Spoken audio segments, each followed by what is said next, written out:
Olá, bem-vindos a esta meditação que será sobre o retorno de Cristo Jesus. E eu gostaria de fazer outras meditações sobre esse assunto tão importante. Na semana passada, no final do mês de março de 2022, nós tivemos uma reunião aqui na nossa casa em Urt, onde falamos sobre o retorno de Cristo Jesus. Tipo de reunião que a gente faz aqui no País Basco, ou com comida, não é? O tema da nossa reunião foi Camarão, Retorno de Cristo e Comunhão. Muito interessante. Você também pode organizar aí onde você mora reuniões com comida e bate-papo. E o bate-papo foi sobre o retorno de Cristo Jesus. Não vamos ler muitos textos no livro de Apocalipse, porque exatamente para combater essa ideia de que Apocalipse fala sobre o fim do mundo, o fim dos tempos. Apocalipse fala sobre muitas coisas. Inclusive, a palavra Apocalipse em grego quer dizer revelação. Se você abrir sua Bíblia em inglês, você vai ver que o livro de Apocalipse é chamado de Revelation. E o livro de Apocalipse começa dizendo revelação de Jesus Cristo. Apocalipse é uma revelação de Jesus Cristo em toda a história da humanidade, inclusive nos finais dos tempos. Mas existem outros textos da Bíblia, inclusive 1 Tessalonicenses e 2 aos Tessalonicenses, que tem mensagens mais claras sobre o retorno de Cristo Jesus. E foi por isso que Paulo escreveu essas duas cartas, para falar, uma das primeiras cartas de Paulo, para falar exatamente sobre o retorno de Jesus Cristo. Jesus, ele mesmo, vai falar do seu retorno, e todas as pessoas que escreveram um livro no Novo Testamento vão falar do retorno de Jesus. Eu gostaria de começar com Apocalipse capítulo 22 e 17, para não dizer que eu não li Apocalipse. O Espírito e a noiva dizem, vem, que todo aquele que ouve diga, vem. Quem tiver sede, venha, e quem quiser beba da água da vida. Muita gente pensa que vai encontrar nesse texto a palavra Maranata, que não vai encontrar, porque Maranata é uma palavra de origem hebraica, é uma palavra aramaica também, que quer dizer vem, ou vem Senhor. E que não está nesse texto, porque o texto foi escrito em grego, e Maranata não é uma palavra grega. Então você não vai encontrar. Mas o texto do qual essa palavra vem realmente é 1 Coríntios 16 e 22. Se alguém não ama o Senhor, esta pessoa é maldita. Vem, nosso Senhor. Inclusive, você não vai encontrar a tradução no grego, mas aparentemente alguns manuscritos vão trazer Maranatá, nosso Senhor veio. Maranata, então, é uma oração da igreja, um desejo da igreja, possivelmente uma igreja que estava sendo perseguida, que estava passando por grandes tribulações e desejava que o Senhor voltasse logo, porque a coisa estava difícil, estava confusa, estava complicada, as pessoas estavam sofrendo. Então, há esse desejo de que o Senhor volte logo. 1 Tessalonicenses 4, 16 e 17 vai nos dar, então, uma dica de o que vai acontecer. Você não pode determinar o retorno de Cristo lendo Apocalipse, porque Apocalipse utiliza uma linguagem simbólica. É um livro que se chama de apocalíptico. Existem outros textos apocalípticos na Bíblia, como textos de Daniel, de Ezequiel, que usam símbolos. Cada vez que você encontra uma literatura com símbolos, você tem que tentar entender através do próprio livro o que aquele símbolo significa. Por exemplo, quando você lê o livro de Apocalipse, você vai ver que a igreja, os 24 anciãos, está vestida de branco, de linho branco. Cada vez, Apocalipse capítulo 7, Apocalipse 14, em vários desses capítulos de Apocalipse, a igreja está vestida de branco. Por que será? Será que Deus não gosta de cor? A gente sabe que isto é uma linguagem simbólica. Isso não quer dizer que no céu todo mundo está vestido de branco. O que quer dizer é que essas pessoas lavaram suas vestiduras no sangue do Cordeiro. O próprio livro de Apocalipse diz isso. E no capítulo 19, que é a mesma coisa, ao meu ver, que o capítulo 14, capítulo 11 e capítulo 7 de Apocalipse, que falam da mesma coisa, e também um capítulo 21, que está falando do encontro do Cordeiro com sua esposa. Em Apocalipse 19, está escrito, eu creio que é no verso 8, que os vestidos brancos são as obras de justiça nos santos. Ou seja, a justiça de Deus nos santos é simbolizada pela vestidura branca. Então, percebe? Quando o Apocalipse diz que Jesus tem 7 chifres, não quer dizer que é um cordeiro com 7 chifres. Você vai chegar no céu e vai ver Jesus com 7 chifres. Não. Chifre é sinônimo de poder. E 7 é o número perfeito de força, não é? E o livro de Apocalipse já diz no início do livro que o Senhor é aquele que é, que era e que há de vir, o Todo-Poderoso. Então, ter 7 chifres quer dizer ser todo-poderoso. Jesus, em Apocalipse, tem 7 olhos. Isso não quer dizer que no céu você vai chegar e vai ver Jesus com 7 olhos. Não, de jeito nenhum. O olho significa aquele que ele vê. Se ele tem 7 olhos, ele vê todas as coisas. Está escrito no mesmo texto que Jesus tem, que diante do trono de Deus estão os 7 Espíritos de Deus. Olha, esse texto vem de Isaías, capítulo 11, que fala do Messias. E lá você vai ver a lista dos 7 Espíritos de Deus. Ou seja, a perfeição do Espírito de Deus. Então, percebe? Apocalipse utiliza linguagem simbólica. E você tem que entender, lendo Isaías principalmente, o que significa esses símbolos. Mas não tire de sua cabeça que Apocalipse não fala dos finais dos tempos. Apocalipse fala de Jesus. Qual é o livro que atesta mais a divindade de Jesus na Bíblia? Apocalipse.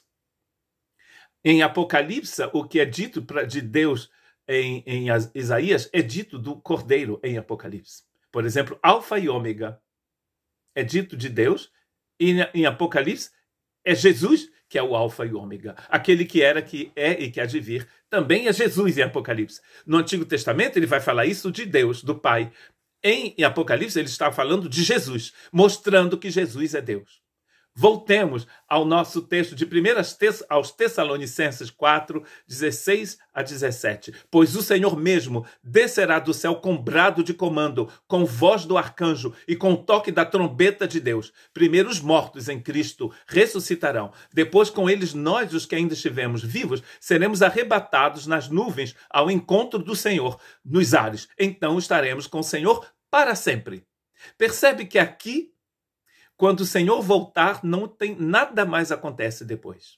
Estaremos com ele para sempre. E, aliás, a gente vai ver um texto onde Jesus, ele mesmo vai dizer que tudo isso vai acontecer no último dia. O último dia da história da humanidade. O último dia da história desse universo que vai passar. Como nos diz Pedro, que ele vai se desenrolar como um livro, que na época era um rolo, né, o livro. Como um papiro, ele vai se desenrolar. 2 etapas aqui. Os mortos em Cristo ressuscitam. Perceba que ele está falando de mortos em Cristo. E depois os que estão vivos serão transformados. Porque a gente já leu na Bíblia que a carne e o sangue não herdarão o reino de Deus.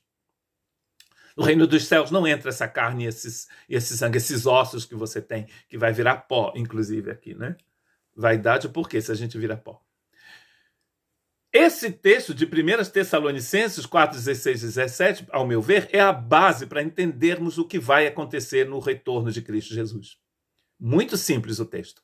Ele está dizendo, para consolar esses irmãos, que os que morreram em Cristo serão ressuscitados. E em seguida, os que estão vivos serão transformados. E tudo isso vai se passar num abrir e fechar de olhos, muito rápido. Tudo isso vai acontecer e então vamos estar para sempre com o Senhor. Não existe nenhuma etapa depois. Ele está dizendo aqui que nós vamos estar com o Senhor para sempre quando isso acontecer. Percebe? 2 Pedro 3,10 está escrito: contudo, o dia do Senhor virá como um ladrão.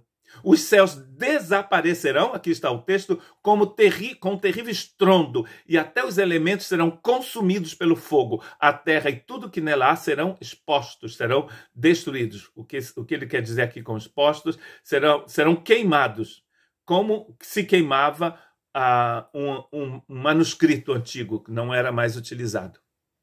Será destruído. Então percebe, os mortos ressuscitam, os vivos são transformados e toda a natureza é completamente destruída. E haverá novo céu e nova terra, como diz Apocalipse. Então percebe que não existe uma etapa depois.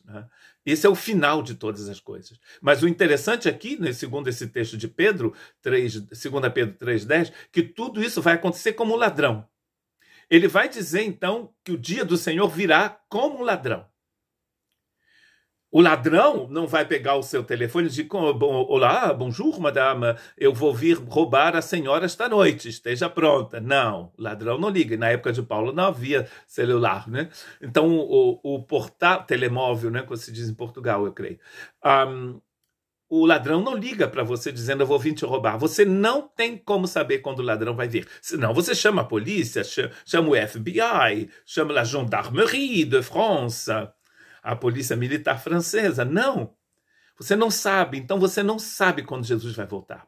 Interessante que essas exortações da Bíblia nos foram dadas para que possamos estar prontos todo dia, toda hora. Olha o que Jesus diz em João capítulo 14 e o verso 1 a 3. Não deixem que o seu coração fique aflito. Creiam em Deus, creiam também em mim. Na casa de meu pai há muitas moradas. Se não fosse assim, eu lhes teria dito, vou preparar lugar para vocês. E quando tudo estiver pronto, virei buscá-los para que estejam sempre comigo onde eu estiver. O texto de Paulo aos Tessalonicenses dizia que nós vamos estar com o Senhor para sempre. E aqui ele está dizendo, vocês vão estar comigo. É por isso que ele nos preparou um lugar.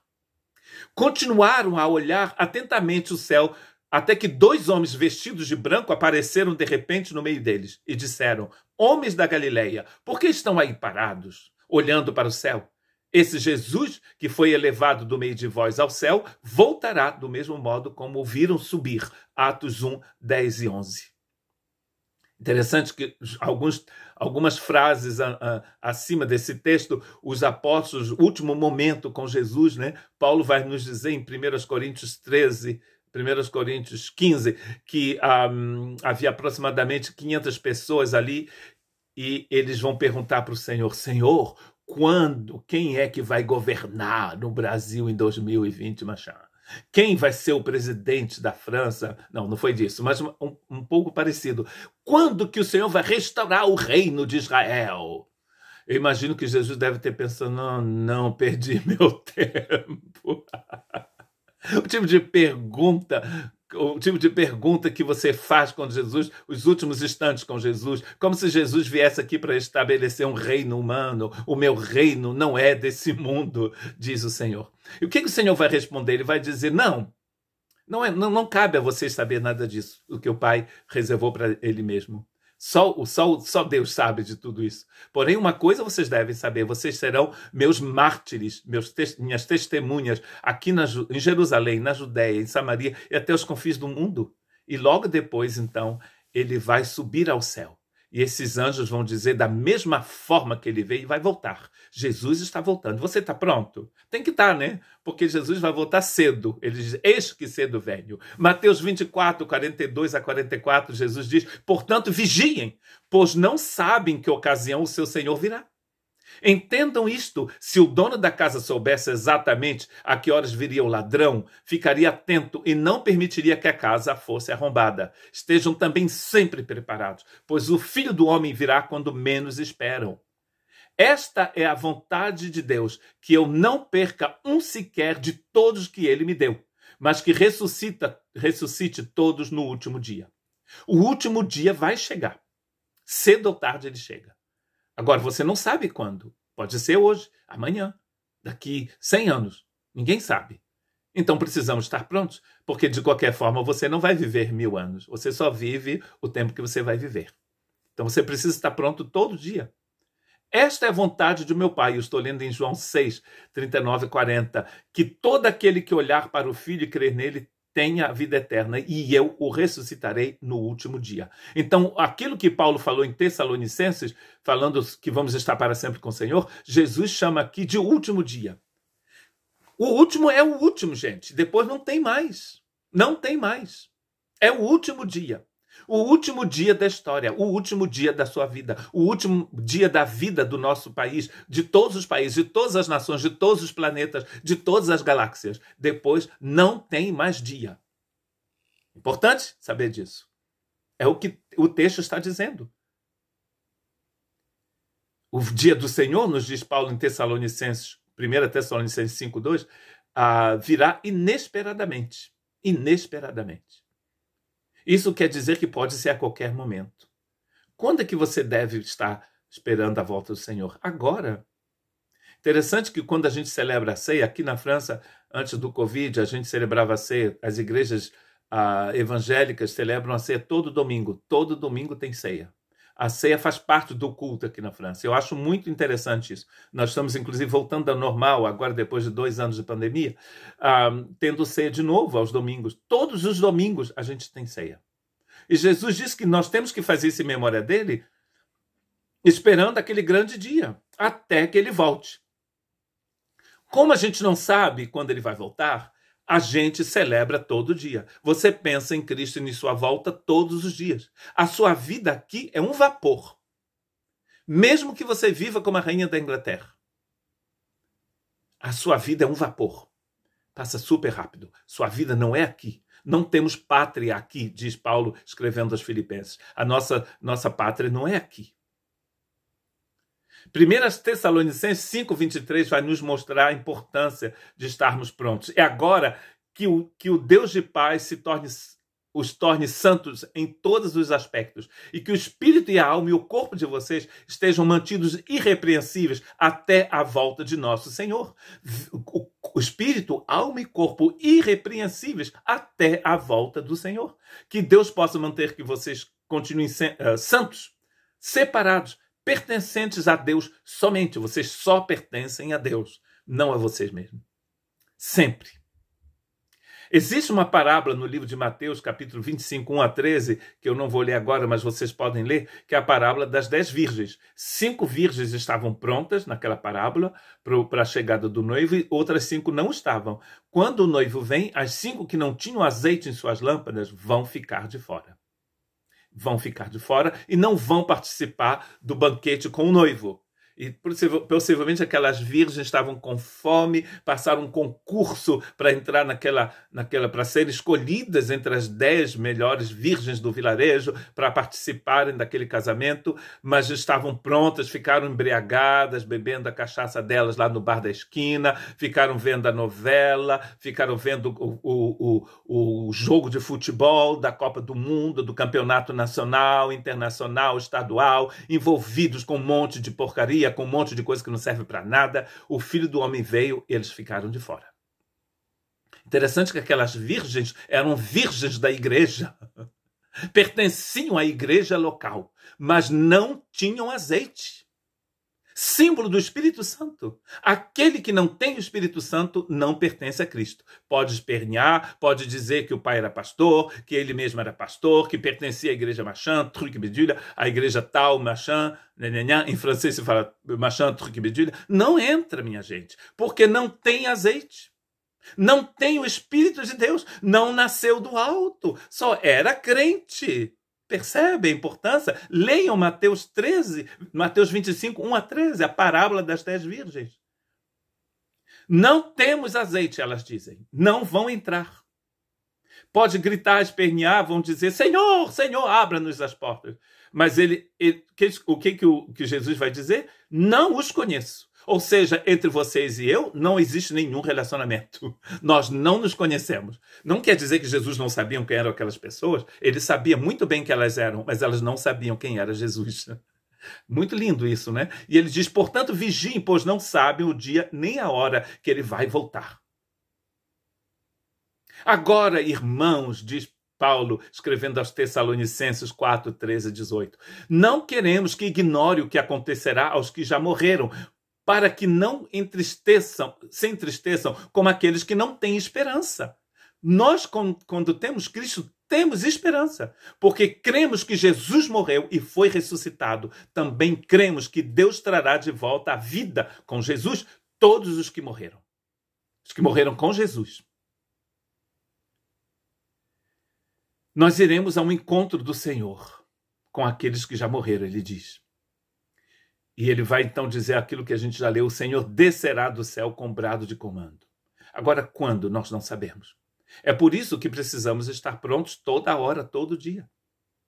Apocalipse 16, 15, Jesus ele mesmo diz, eu virei inesperadamente como ladrão. Feliz é aquele que me espera e alerta, e que mantém puras as suas vestes, para que não precise andar nu e envergonhado. Existem duas cidades no livro de Apocalipse. A Nova Jerusalém, que é a igreja, porque um anjo diz, vem João, eu vou te mostrar a esposa do Cordeiro. Ele chega no alto de uma colina e ele vê descendo do céu a Nova Jerusalém.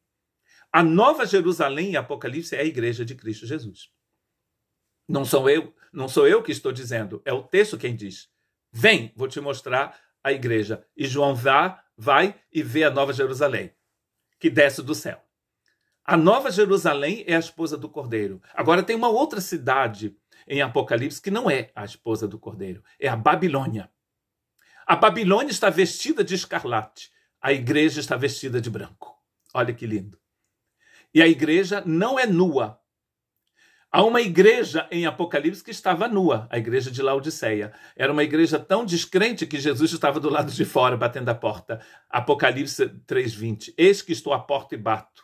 Jesus batendo a porta da igreja. Quando Jesus bate a porta da igreja, é porque a igreja já colocou Jesus para fora. Que coisa triste.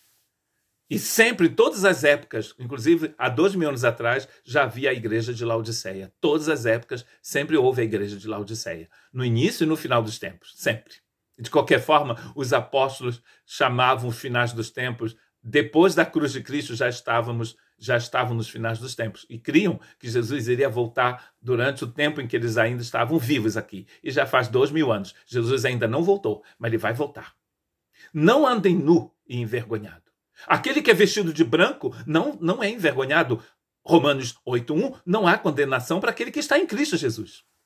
E como essa meditação tem que terminar, eu termino com 1 Pedro 1:13. Portanto, preparem a sua mente para a ação e exercitem o autocontrole. Depositem toda a sua esperança na graça que receberão quando Jesus Cristo for revelado.